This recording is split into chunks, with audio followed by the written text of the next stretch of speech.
आसंतु मोर प्रिय प्रभुंकर लोक माने आज आमने आदि पुस्तकर 15 पर्वटी को अध्ययन करिबा। एही आदि पुस्तकर 15 पर्व रे 21 गोटी पद थिबार आमने देखिबा पारो। एठारे जेतेबेले आमने प्रथम पदरे आमने पढ़िबा सेठारे परमेश्वर कहिले सही घटना उतारे दर्शन द्वारा सदाप्रभुंकर वाक्य अब्राहम को निकट रे उपस्थित हैला। हे अब्राहम भय कर नाही, आम्भे तुम्भर ढाल ओ महापुरस्कार स्वरूप अटो। सही घटना परे कहले तार पूर्व 14 पर्व रे आमने जोटा वर्णना विषय आमने देखिलु सेठारे मल्कीसेदेक परमेश्वर दास को अब्राहम को जो आशीर्वाद कले एवं ताको अब्राहम दशमांश अर्पण कले। तापरे राजा सदम हमरार राजा आसी ताको धन नेबा पई ताको जो कहिले आ सही धन को से तिरस्कार करदेले। तापरे परमेश्वर एठारे ताको दर्शन दे कहउछंती जे हे अब्राहम भय कर नाही, हे अब्राहम भय कर नाही, आम्भे तुम्भर ढाल ओ महापुरस्कार स्वरूप अटु। एठारे परमेश्वर अब्राहम को सहित से दर्शन रे कथा कहउछंती। आओ अब्राहम सेतेबेले से भय रे थिला। मनुष्य मात्र के से तार भविष्यत जीवन को नहीं से भय करुथाए। आओ एठारे अब्राहम जे परमेश्वर जे अब्राहम को सहित कथा करुछंती दर्शन रे, ताहा आममानक जीवन रे मध्य आमने ताहा ग्रहण करिवार अछि जे परमेश्वर आममानक सहित आज कथा करुछंती। परमेश्वर अब्राहम को कहले जे तुम्हें भय कर नाही, तुम्हें भय कर नाही, आओ मु तमर ढाल आ महापुरस्कार स्वरूप अटे। संसार भविष्यत जीवन को मने पकई आमनकर व्यक्तिगत जीवन को आमने भय रे पकई देउ। संसार रे आगामी दिन मानकरे भविष्यत रे कि प्रकार मोहर जीवन काटिबो आमने भय रे आमनक जीवन को आमने भय रे पकई देउछु। तेणु एठारे परमेश्वर कहले अब्राहम को जे डर नाही, तमे भय कर नाही। आउ बाइबल रे जदि संपूर्ण बाइबल हमने जदि देखिबा तेबे 365 थर लेखा अछि जे भय कर नाही, भय कर नाही। संसार रे जे कोनसी परिस्थिति आसुना काहेकि जने विश्वासी को भय करबा कोनसी आवश्यक नाही। से संसार रो परिस्थिति जने विश्वासी उपरे कोनसी प्रकार से ग्रास करिबो नाही। काहेकि ना परमेश्वर तांकर संतान मानको बंचेबा पाई से महान सामर्थ्य से रखी अछंती। से महासामर्थ्य परमेश्वर अटंती। परमेश्वर कार्य परिस्थिति अनुसार नुह, किंतु तांकर ज्ञान, तांकर बुद्धि, तांकर परमेश्वर इच्छा अनुसार होता है। जड़े विश्वासी को सर्वप्रथमे ताको भय त्याग करने को पड़िबो, आओ अविश्वास को त्याग करने को पड़िबो, संदेह को त्याग करने को पड़िबो। आउ परमेश्वर को ठारे विश्वास रखिबा द्वारा एक नूतन शक्ति मिली थाए। परमेश्वरंकर शक्ति, परमेश्वरंकर सही अपरंपार ज्ञान को जेतेबेले आमने मने पकाओ तो आमनक जीवन रो भय सब दूर हो जाए। मानव को भय पाप द्वारा आसिला। पाप मनुष्य को परमेश्वर को ठारो दूर को नहीं चली गला। अब्राहम को जीवन रे समस्त क्षेत्र रे ଭୟ ଭୟ ଭୟ ହିଁ ରହିଥିଲା। ଏ ଧନ ସମ୍ପତ୍ତିର ଅଧିକାରୀ କିଏ ହେବ ତାହା ପ୍ରଥମ ଭୟ ଥିଲା ତାଙ୍କ ପାଇଁ। ତାପରେ ଦ୍ୱିତୀୟ ଭୟ ତାଙ୍କର ଥିଲା ଯେ ମୋର ବୃଦ୍ଧ ବୟସରେ ମୋତେ କିଏ ସମ୍ଭାଳିବ, ମୋତେ କିଏ ଦେଖିବ। ମୋର ପ୍ରିୟ ପ୍ରଭୁଙ୍କର ଲୋକମାନେ, ତାହା କେବଳ ଆବ୍ରାହମଙ୍କ ଜୀବନରେ ହିଁ ଭୟ ଥିଲା ତାହା ନୁହଁ, ଆଜି ମଧ୍ୟ ଆମମାନଙ୍କ ଜୀବନରେ ସେହି ପ୍ରକାର ଭୟ ରହିଅଛି। ଆମମାନଙ୍କର ବୃଦ୍ଧ ବୟସରେ ଆମମାନଙ୍କୁ କିଏ ଦେଖିବ ବା ଆମମାନଙ୍କର ଏହି ଧନ ସମ୍ପତ୍ତି କିଏ ସମ୍ଭାଳିବ, ଭୟ ରହିଥାଏ। ଏହି ପ୍ରକାରେ ଆମମାନଙ୍କର ଚିନ୍ତା ଆମମାନଙ୍କ ମନରେ ଭରି ରହିଅଛି। ଚିନ୍ତା ବା ଭୟ ଜୀବନରେ ଭରି ରହିଅଛି, କାରଣ ଆମମାନେ ପାପୀ ମନୁଷ୍ୟ ଅଟୁ। ପାପର ରକ୍ତରୁ ଆମମାନେ ଜାତ ଅଟୁ। ଯେଉଁ ପର୍ଯ୍ୟନ୍ତ ଆମମାନେ ସମ୍ପୂର୍ଣ୍ଣ ଭାବରେ ପରମେଶ୍ୱରଙ୍କ ଉପରେ, ପ୍ରଭୁ ଯୀଶୁଖ୍ରୀଷ୍ଟଙ୍କ ଉପରେ ଭରସା ରଖିବା ନାହିଁ, ସେ ପର୍ଯ୍ୟନ୍ତ ଆମମାନଙ୍କ ଜୀବନରେ ଭୟ ଲାଗି ରହିଥିବ। ଏଥିପାଇଁ ପରମେଶ୍ୱର ଆବ୍ରାହମକୁ କହିଲେ ଯେ ଭୟ କର ନାହିଁ, ଭୟ କର ନାହିଁ। କାରଣ ମନୁଷ୍ୟ ମାତ୍ର ସେ ଭୟକାରୀ, ସେ ଭୟ କରୁଥାଏ। ମନୁଷ୍ୟ ଯେତେବେଳେ ପାପ କଲା ସେହି ସମୟରେ ତାକୁ ଭୟ ଆସିଲା। ପରମେଶ୍ୱର ଆବ୍ରାହମକୁ କହିଲେ ଭୟ କର ନାହିଁ। ମନୁଷ୍ୟ ପାପୀ ଅଟେ। ପାପୀ ହେବା ସକାଶେ ସେ ଭୟ କରୁଅଛି। ତେଣୁ ପରମେଶ୍ୱର କୁହନ୍ତି ଭୟ କର ନାହିଁ, କାରଣ ମୁଁ ତୁମର ଢାଲ ଏବଂ ମୁଁ ତୁମର ସୁରକ୍ଷାକାରୀ। ଭୟ ଅନେକ ପ୍ରକାର ଆମମାନଙ୍କ ଜୀବନରେ ଆସିଥାଏ। କେତେକ ଲୋକ ଜୀବନରେ ଆସୁଥିବା ବିମାରୀକୁ, ରୋଗକୁ ନେଇ ଭୟ କରିଥାନ୍ତି, କିମ୍ବା ଅନେକ ଲୋକ ତା ଜୀବନରେ ଆର୍ଥିକ ଅବସ୍ଥାରେ ସମସ୍ୟା ଦେଖାଯିବାର ଦେଖି ସେମାନେ ଭୟ କରିଥାନ୍ତି। ଆଉ ସେମାନଙ୍କ ଜୀବନରେ ଅସଫଳତା କାର୍ଯ୍ୟକୁ ଦେଖି ସେମାନେ ଭୟ କରିଥାନ୍ତି।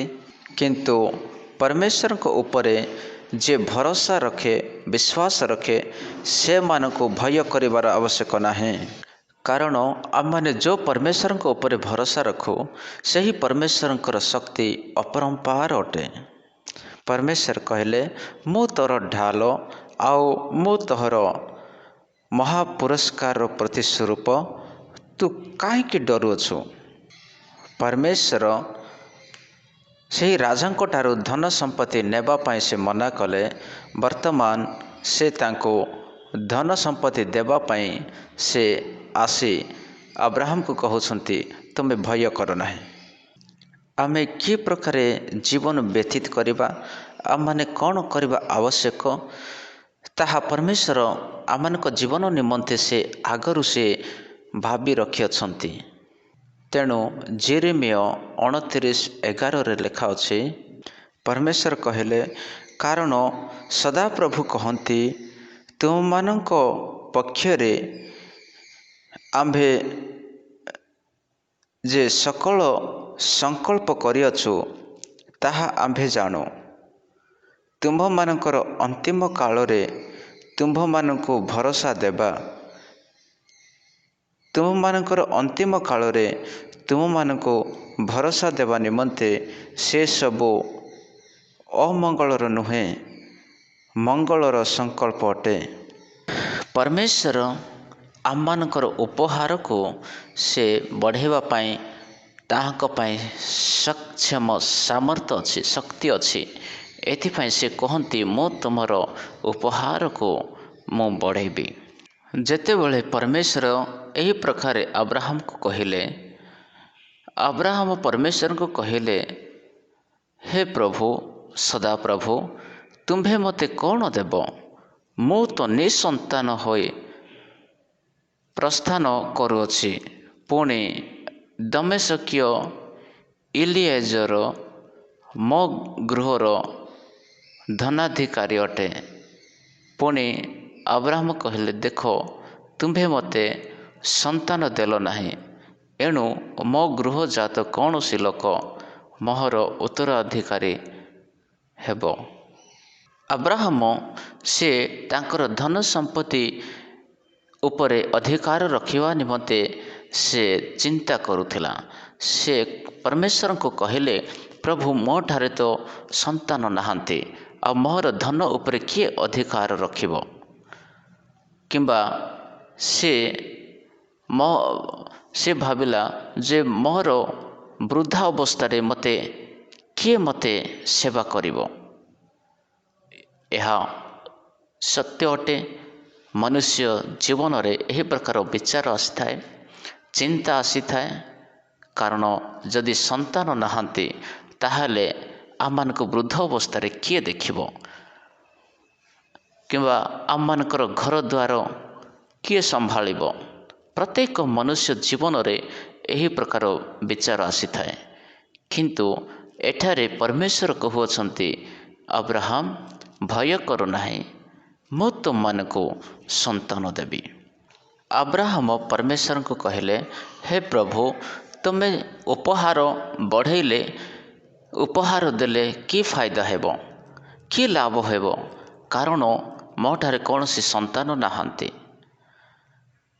ଆବ୍ରାହମ ପରମେଶ୍ୱରଙ୍କର ଯୋଜନାକୁ ସେ ଜାଣିନଥିଲେ।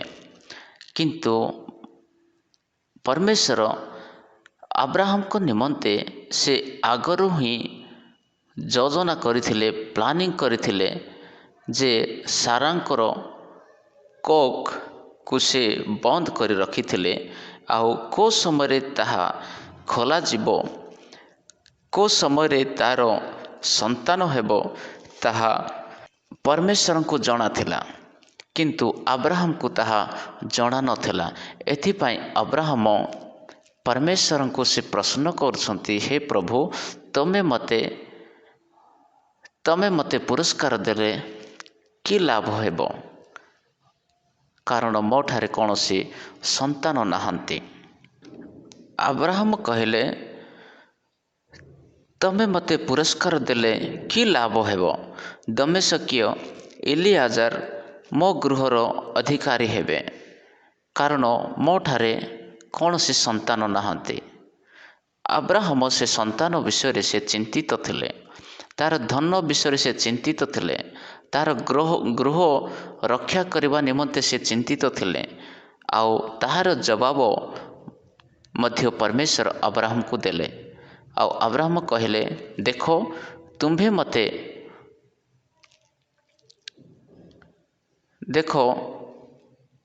ସେହି ବ୍ୟକ୍ତି ତୁମ୍ଭର ଉତ୍ତରାଧିକାରୀ ହେବ ନାହିଁ, ମାତ୍ର ଯେ ତୁମ୍ଭ ଔରସରେ ଜାତ ହେବ, ସେହି ତୁମ୍ଭର ଉତ୍ତରାଧିକାରୀ ହେବ। ସେ ତାଙ୍କୁ ବାହାରକୁ ଆଣି କହିଲେ, ତୁମ୍ଭେ ଆକାଶକୁ ଦୃଷ୍ଟି କରି ଦେଖ, ଆଉ ତାହା ହୋଇପାରେ ସନ୍ଧ୍ୟାର ସମୟ ବା ରାତିର ସମୟ। ଆଉ ପରମେଶ୍ୱର ତାହାଙ୍କୁ କହୁଛନ୍ତି, ଦେଖ, ବାହାରକୁ ଆସେ। ବାହାରକୁ ନେଇକି ଯାଉଛନ୍ତି। ଆଉ ପୁଣି ପରମେଶ୍ୱର ତାହାଙ୍କୁ ଦେଖାଉଛନ୍ତି, ଆକାଶକୁ ଦୃଷ୍ଟି କରି ଦେଖେ, ଆଉ ସେଇ ତାରା ସମୂହକୁ ଦେଖେ, ଆଉ ତାହାକୁ ଗଣିପାରିବୁ, ତେବେ ଗଣିକି ମୋତେ କହ। ସେ ଆହୁରି କହିଲେ, ସେହି ପ୍ରକାର ତୁମର ବଂଶ ମୁଁ କରିଦେବି। ତେଣୁ ପରମେଶ୍ୱର କହିଲେ ଯେ ତୁମର ଧନ ସମ୍ପତ୍ତିର ଉତ୍ତରାଧିକାରୀ, ତୁମର ଘର ଦ୍ୱାରର ଉତ୍ତରାଧିକାରୀ ତୋର ସନ୍ତାନ ହିଁ ହେବ। ଏଥିପାଇଁ ତୋତେ ଚିନ୍ତା କରିବା, ଭୟ କରିବା ଆବଶ୍ୟକ ନାହିଁ। ଏହା ଶୁଣି ଆବ୍ରାହମ ବହୁତ ମନରେ ଖୁସି ହେଲା। ସେତେବେଳେ ସେ ସଦାପ୍ରଭୁଙ୍କ ଠାରେ ବିଶ୍ୱାସ କରନ୍ତେ ସେ ତାଙ୍କ ପକ୍ଷରେ ତାଙ୍କୁ ଧାର୍ମିକତା ବୋଲି ଗଣନା କଲେ। ଏଠାରେ ଆବ୍ରାହମଙ୍କର ବିଶ୍ୱାସକୁ ଆମେ ଦେଖୁଅଛୁ। ପରମେଶ୍ୱରଙ୍କର ଏହି ବାକ୍ୟକୁ ଶୁଣି ସେ ତୁରନ୍ତ ବିଶ୍ୱାସ କଲେ। ଆଉ ବିଶ୍ୱାସର ସହିତ ସେ ଖୁସିରେ ପରମେଶ୍ୱରଙ୍କୁ ଧନ୍ୟବାଦ କଲେ। ଆଉ ଏଥିପାଇଁ ପରମେଶ୍ୱର ତାହାଙ୍କର ବିଶ୍ୱାସ ଦେଖି ପରମେଶ୍ୱର ତାହାକୁ ବିଶ୍ୱାସର ପିତା ବୋଲି ସେ କହିଲେ। ସେ ନିଜର ଧନ ଉପରେ ନିଜର ବଳ ଉପରେ ସେ ବିଶ୍ୱାସ କଲା ନାହିଁ, କିନ୍ତୁ ସେ ପରମେଶ୍ୱରଙ୍କ ଉପରେ ବିଶ୍ୱାସ କଲା। ତେଣୁ ପରମେଶ୍ୱର ଆବ୍ରାହମକୁ କହିଲେ, ତୁମ୍ଭର ଅଧିକାର ନିମନ୍ତେ ଏହି ଦେଶ ଦେବା ପାଇଁ କଲ୍ଦୀୟମାନଙ୍କ ଉର ଜାଗାରୁ ମୁଁ ଏଠାକୁ ଆଣିଅଛି।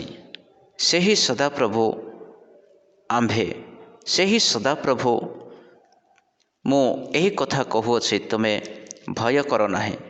ତହୁଁ ସେ କହିଲେ, ହେ ପ୍ରଭୁ ସଦାପ୍ରଭୁ, ମୁଁ ଯେ ଏ ଦେଶର ଅଧିକାରୀ ହେବି, ତାହା କି ରୂପେ ମୁଁ ଜାଣିବି?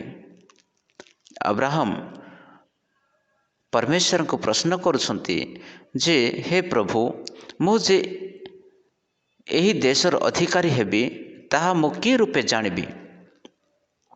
ସେ କହିଲେ, ତୁମ୍ଭେ 3 ବର୍ଷର ଗୋଟିଏ ଗଭୀ ଓ 3 ବର୍ଷର ଗୋଟିଏ ଛାଗି ଓ 3 ବର୍ଷର ଗୋଟିଏ ମେଷ ଓ ଗୋଟିଏ ଘୁଘୁ ଓ ଗୋଟିଏ କପୋତ ଛୁଆ ଆମ୍ଭ ନିକଟକୁ ଆଣ। ତହିଁରେ ସେ ସେହି ସବୁ ତାହାଙ୍କ ନିକଟକୁ ଆଣି 2 ଖଣ୍ଡ କରି ଖଣ୍ଡକ ଆଗରେ ଅନ୍ୟ ଖଣ୍ଡ ରଖିଲେ। ତହିଁରେ ସେ ସେହି ସବୁ ତାହାଙ୍କ ନିକଟକୁ ଆଣି 2 ଖଣ୍ଡ କରି ଖଣ୍ଡକ ଆଗରେ ଅନ୍ୟ ଖଣ୍ଡ ରଖିଲେ, ମାତ୍ର ପକ୍ଷୀମାନଙ୍କୁ 2 ଖଣ୍ଡ କଲେ ନାହିଁ। ତେଣୁ ପରମେଶ୍ୱର କହିଲେ, ଦେଖ ଆବ୍ରାହମ, ମୁଁ ତୁମକୁ ଆହ୍ୱାନ କରିଅଛି। ଯେତେବେଳେ ତୁ ପିତାଙ୍କ ଗୃହରେ ଥିଲୁ, ମୁଁ କହିଲି, ତୋର ପିତାଙ୍କ ଗୃହକୁ ଆଉ ତୋର କୁଟୁମ୍ବକୁ, ତୋର ଜାଗା ଜମିନ ଛାଡ଼ି ତୁ ବାହାରିଆ। ତ ମୁଁ ସେଠାରୁ ତୁମକୁ ବାହାର କରି ଆଣିଅଛି। ତାର ମାନେ ମୁଁ ତୁମକୁ ଆଉ ଅନ୍ୟ ଦେଶର ଅଧିକାରୀ ବନାଇବା ପାଇଁ ମୁଁ ତୁମକୁ ଆଣିଅଛି। ଏଥିପାଇଁ ତୁମେ ଭୟ କର ନାହିଁ। ଯଦି ତୁମେ ତୁମ ପିତାଙ୍କ ଗୃହରେ ରହିଥାନ୍ତ, ତେବେ ଏତେ ବଡ଼ ଦେଶର ଅଧିକାରୀ ତୁମେ ହୋଇପାରିନଥାନ୍ତ। କିନ୍ତୁ ବର୍ତ୍ତମାନ ମୋର ତୁମଠାରେ ଏକ ଯୋଜନା ଅଛି ଯେ ତୁମକୁ ଏକ ବଡ଼ ଦେଶର ଅଧିକାରୀ କରିବା ପାଇଁ। ତେଣୁ ମୁଁ ତୁମକୁ ବହୁତ କିଛି ମୁଁ ଦେବାକୁ ଯାଉଅଛି। ଆଉ ସେହି ସମୟରେ ସେ ପ୍ରଶ୍ନ କରୁଛନ୍ତି, ମୁଁ କେମିତି ଜାଣିବି ପ୍ରଭୁ? ମୁଁ କେମିତି ଜାଣିବି ଯେ ମୁଁ ଏ ଦେଶର ଅଧିକାରୀ ହେବି? ଏହି ପ୍ରକାର ଅନେକ ଲୋକମାନେ ପରମେଶ୍ୱରଙ୍କର ପ୍ରମାଣ ମାଗୁଛନ୍ତି। ଆବ୍ରାହମ ମଧ୍ୟ ସେ ପ୍ରମାଣ ମାଗିଲେ, ଗିଦିଓନ ମଧ୍ୟ ସେ ପ୍ରମାଣ ମାଗିଲେ, ଆଉ ମୋଶା ମଧ୍ୟ ସେ ପ୍ରମାଣ ମାଗିଥିଲେ। ପରମେଶ୍ୱରଙ୍କର କହିଥିବା ବାକ୍ୟ ଅନୁସାରେ ଚାଲିବା ପାଇଁ ଆମମାନେ ପ୍ରମାଣ ମାଗୁଅଛୁ। ତାହା ଆମମାନଙ୍କର ଏକ ୱିକନେସ୍, ଆମମାନଙ୍କର ଦୁର୍ବଳତାର ପଏଣ୍ଟ ଆମମାନଙ୍କ ଜୀବନରେ ରହିଛି।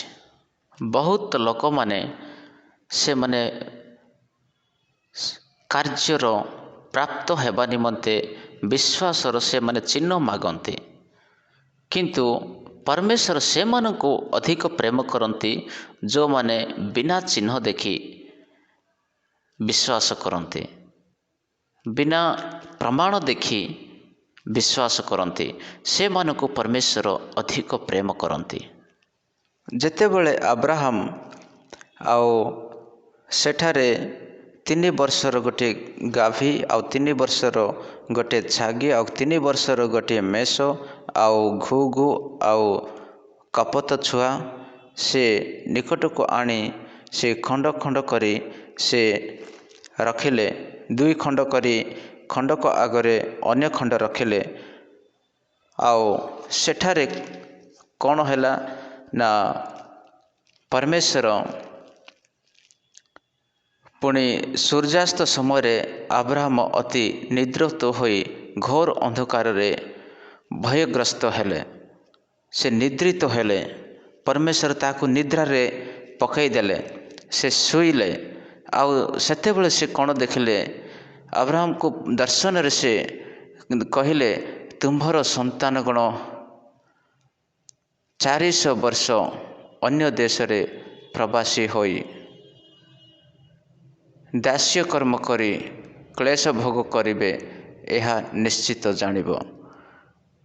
ତାପରେ ସେହି ଖଣ୍ଡ ଖଣ୍ଡ କରି ରଖିଥିବା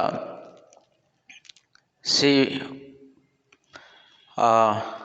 ଶବ ପାଖରେ ନିଆଁ ଜଳୁଥିବାର ଆବ୍ରାହମ ଦେଖିଲେ।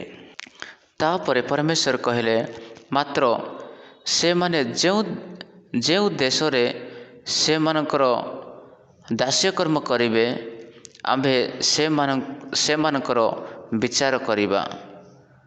ଆଉ ତହିଁ ଉତ୍ତାରେ ସେମାନେ ବହୁତ ଧନ ଘେନି ସେହି ଦେଶରୁ ବାହାର ହେବେ। ଏହି ପରମେଶ୍ୱରଙ୍କର ବାକ୍ୟ ଅନୁସାରେ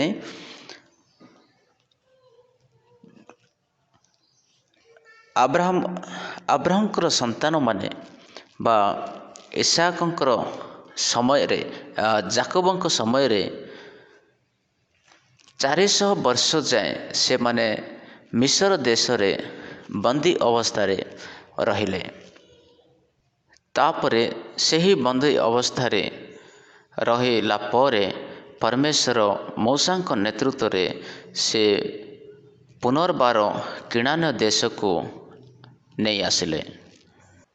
ତାପରେ ପରମେଶ୍ୱର କହିଲେ ଯେ ତୁମେ ସେଠୁ ବାହାରିବା ପୂର୍ବରୁ, ମିଶର ଦେଶଠାରୁ ଯେତେବେଳେ ବାହାରିବ, ତା ପୂର୍ବରୁ ମିଶର ଦେଶର ଧନ ସମ୍ପତ୍ତି ବା ସୁନା ରୂପା ତୁମେ ସେମାନଙ୍କ ଠାରୁ ମାଗିନିଅ। ସେମାନଙ୍କୁ କୁହ ଯେ ଆମେ ପରମେଶ୍ୱରଙ୍କୁ ଆରାଧନା କଲା ପରେ ତାହା ତୁମକୁ ଫେରାଇ ଦେବୁ। ସେହି ପ୍ରକାର କହି ସେମାନଙ୍କ ଠାରୁ ସୁନା ଆଉ ରୂପା ମାଗ। ଆଉ ସେହି ପ୍ରକାରେ ଇସ୍ରାଏଲ ଲୋକମାନେ, ଯାକୋବଙ୍କର ବଂଶ ସେହି ପ୍ରକାର କଲେ।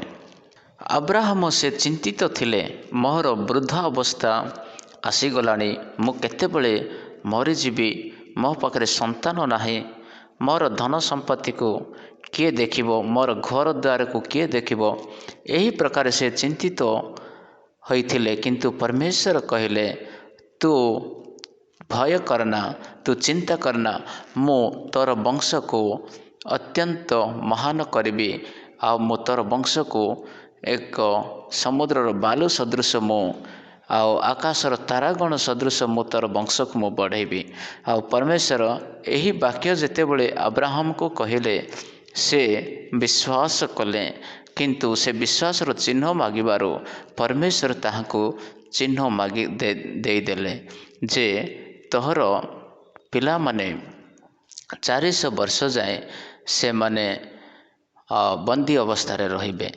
ଆଉ ସେହି ପ୍ରକାରେ ସେମାନେ 400 ବର୍ଷ ପର୍ଯ୍ୟନ୍ତ ପ୍ରବାସୀ ହୋଇ ସେମାନେ ମିଶର ଦେଶରେ ରହିଲେ। ଯାକୋବଙ୍କ ସମୟରେ ସେମାନେ ମିଶର ଦେଶକୁ 400 ବର୍ଷ ପର୍ଯ୍ୟନ୍ତ ପ୍ରବାସୀ ହୋଇ ରହିଲେ। ଆଉ ସେହି ସମୟରେ 400 ବର୍ଷ ସେମାନେ, ଯାକୋବ ଭାବୁଥିଲା ଯେ ମୁଁ ମିଶର ଦେଶକୁ ଯିବି ନାହିଁ, କିନ୍ତୁ ନ ଚାହିଁ ମଧ୍ୟ ତାକୁ ମିଶର ଦେଶକୁ ଯିବାକୁ ପଡ଼ିଲା। ଆଉ ସେଠାରେ ଯାଇ ସେ 400 ବର୍ଷ ପର୍ଯ୍ୟନ୍ତ ରହିଲେ। 70 ଜଣ ସେମାନେ ଯାଇଥିଲେ, କିନ୍ତୁ ସେଠାରେ ଯଦି ସମସ୍ତଙ୍କୁ ଗଣନା କରାଯାଏ, ସେଠାରେ 6 ଲକ୍ଷରୁ ଉପରକୁ 20 ଲକ୍ଷ ପାଖାପାଖି ଲୋକମାନେ ଜନସଂଖ୍ୟା ବୃଦ୍ଧି ହୋଇଗଲେ। ଆଉ ଏଠାରେ ଆମେ ଦେଖୁଛୁ ଆବ୍ରାହମଙ୍କ ଜୀବନ। ଆବ୍ରାହମ ତାଙ୍କୁ କହିଲେ, ମୁଁ ତୋର ବଂଶକୁ ଏମିତି ବୃଦ୍ଧି କରିବି, କିନ୍ତୁ ତୁ କୁଶଳରେ ତୁ ମରିବୁ, ତୋର ବୃଦ୍ଧ ବୟସ ଆସିଲେ ହିଁ ମରିବୁ।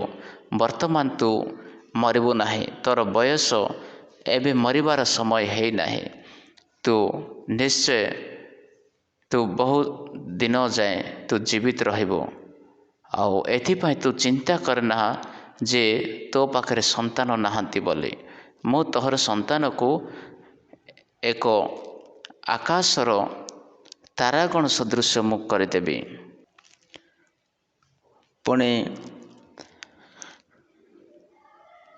ପରମେଶ୍ୱର କହିଲେ, ତୁମ୍ଭେ କୁଶଳରେ ଆପଣା ପୂର୍ବପୁରୁଷ ମାନଙ୍କ ନିକଟକୁ ଯିବ ଓ ଉତ୍ତମ ବୃଦ୍ଧାବସ୍ଥାରେ କବର ପ୍ରାପ୍ତ ହେବ।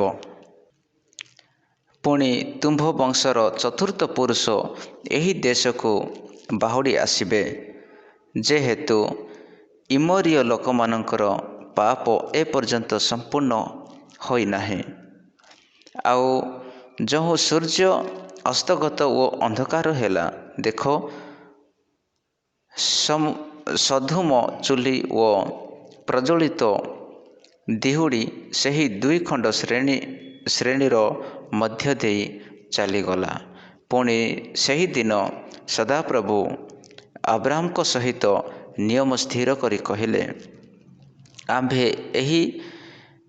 ଏହି ମିଶରୀୟ ନଦୀଠାରୁ ଫରାତ ନାମକ ମହାନଦୀ ପର୍ଯ୍ୟନ୍ତ ଏହି ଦେଶ ତୁମ୍ଭ ବଂଶକୁ ଦେଲୁ। ଅର୍ଥାତ୍ କେନୀୟମାନଙ୍କର ଓ କନଜୀୟମାନଙ୍କର ଓ କଦମନୀୟମାନଙ୍କର ଓ ହିତ୍ୟମାନଙ୍କର ଓ ପିରିଜୀୟମାନଙ୍କର ଓ ରାଫାଇମାନଙ୍କର ଓ ଇମୋରୀୟମାନଙ୍କର ଓ କିଣାନ୍ୟମାନଙ୍କର ଓ ଗିରାସ୍ୟମାନଙ୍କର ଓ ଜିବୁସ୍ୟମାନଙ୍କର ଦେଶ ଦେଲୁ। ଏହି 10 ଗୋଟି ଦେଶକୁ ଦେବା ପାଇଁ ପରମେଶ୍ୱର ଆବ୍ରାହ୍ମକୁ ପ୍ରତିଜ୍ଞା କରିଥିଲେ। ଆଉ ପରମେଶ୍ୱର ଯେଉଁ ପ୍ରତିଜ୍ଞା କରନ୍ତି ତାହା ସେ ପୂର୍ଣ୍ଣ କରନ୍ତି। ଆମେ ଯେତେବେଳେ ଇତିହାସକୁ ଦେଖୁ, ସେଠାରେ ଆମମାନଙ୍କୁ ଦେଖିବାକୁ ମିଳେ ଯେ ପରମେଶ୍ୱର ଯେଉଁ ପ୍ରତିଜ୍ଞା କରିଥିଲେ, ସେ ସମସ୍ତ ପ୍ରତିଜ୍ଞା ପରମେଶ୍ୱରଙ୍କର ବାକ୍ୟ ଅନୁସାରେ ତାହା ପୂର୍ଣ୍ଣ ହେବାର ଆମେ ଦେଖୁ। ଏଥିପାଇଁ ମୋର ପ୍ରିୟ, ପରମେଶ୍ୱର ଯେ ପ୍ରତିଜ୍ଞାକୁ ପୂର୍ଣ୍ଣ କରିବା ପରମେଶ୍ୱର, ପ୍ରତିଜ୍ଞାକୁ ସଫଳ କରିବା ପରମେଶ୍ୱର ଅଟନ୍ତି। ସେ ଆବ୍ରାହ୍ମକୁ ଯେଉଁ ପ୍ରତିଜ୍ଞା କରିଥିଲେ ତାହା ସେ ପୂର୍ଣ୍ଣ କରି ଦେଖାଇଲେ। ପରମେଶ୍ୱର କହିଲେ, ମୁଁ ତୋହର ବଂଶକୁ ଆକାଶର ତାରାଗଣଙ୍କ ସଦୃଶ ମୁଁ କରିଦେବି। ସେହି ସମୟରେ ଆବ୍ରାହ୍ମ ଆଉ ସାରା ନିଃସନ୍ତାନ ଥିଲେ, ବୃଦ୍ଧା ଅବସ୍ଥା ହୋଇଯାଇଥିଲେ। ସେହି ସମୟରେ ସେମାନେ ଭାବୁଥିଲେ ଯେ ଆମମାନଙ୍କର ଘର ଦ୍ୱାର ଦେଖିବା ଲୋକ କିଏ ନାହିଁ, ଆମମାନଙ୍କର ଧନ ସମ୍ପତ୍ତିକୁ ଦେଖିବା ଲୋକ କିଏ ନାହିଁ, ଆମମାନେ ବୃଦ୍ଧ ଅବସ୍ଥାରେ ଆମମାନଙ୍କୁ କିଏ ଦେଖିବ, ଏହି ପ୍ରକାର ଭାବରେ ଭୟରେ ଥିଲେ। ଆବ୍ରାହ୍ମ ଚିନ୍ତାରେ ଥିଲା, ଆବ୍ରାହ୍ମ ଭୟଭୀତ ହେଉଥିଲା। ସେହି ସମୟରେ ପରମେଶ୍ୱର ଆବ୍ରାହ୍ମକୁ କହିଲେ, ତୁମେ ଭୟ କର ନାହିଁ, ତୁମେ ଭୟ କର ନାହିଁ, ମୁଁ ତୁମମାନଙ୍କ ସଙ୍ଗରେ ଅଛି। ଆଉ ପରମେଶ୍ୱର କହିଲେ, ମୁଁ ତୁମକୁ ଏକ ପ୍ରତିଫଳ ମୁଁ ଦେବାକୁ ଯାଉଅଛି, ମହାପୁରସ୍କାର ମୁଁ ଦେବାକୁ ଯାଉଅଛି। ମୁଁ ତୁମର ଢାଲ ଅଟେ, ମୁଁ ତୁମର ରକ୍ଷକ ଅଟେ। ଏହି ପ୍ରକାର ଯେତେବେଳେ ପରମେଶ୍ୱର ତାହାଙ୍କୁ କହିଲେ, ସେ ସୱାଲ କରିଥିଲେ, ସେ ପ୍ରଶ୍ନ କରିଥିଲେ, ହେ ପ୍ରଭୁ, ତୁମେ ମୋତେ ପୁରସ୍କାର ଦେଲେ କ'ଣ ହେବ, କିନ୍ତୁ ମୋର ସନ୍ତାନ ନାହାନ୍ତି। ସେହି ପୁରସ୍କାରର ଅଧିକାରୀ କିଏ ହେବ? ମୋର ପ୍ରିୟ, ଆମମାନେ ମନୁଷ୍ୟ ହିସାବରେ ଆମେ ଚିନ୍ତା କରୁଛୁ, କିନ୍ତୁ ପରମେଶ୍ୱର ଯେ ଅନ୍ତର୍ଯାମୀ, ସେ ସର୍ବଜ୍ଞାନୀ ସର୍ବଶକ୍ତିମାନ ପରମେଶ୍ୱର, ସେ ଯାହା ପ୍ରତିଜ୍ଞା କରନ୍ତି ସେ ତାଙ୍କରି ପିଲାମାନଙ୍କୁ ସେ ଦିଅନ୍ତି। ଏଥିପାଇଁ ପରମେଶ୍ୱରଙ୍କ ପ୍ରତିଜ୍ଞା ଉପରେ ଭରସା ରଖନ୍ତୁ, ଆଉ ପରମେଶ୍ୱର ତାର ପ୍ରତିଜ୍ଞା ଅନୁସାରେ ଆଶୀର୍ବାଦ କରିବେ। ପ୍ରଭୁଙ୍କର ଗୌରବ ହେଉ।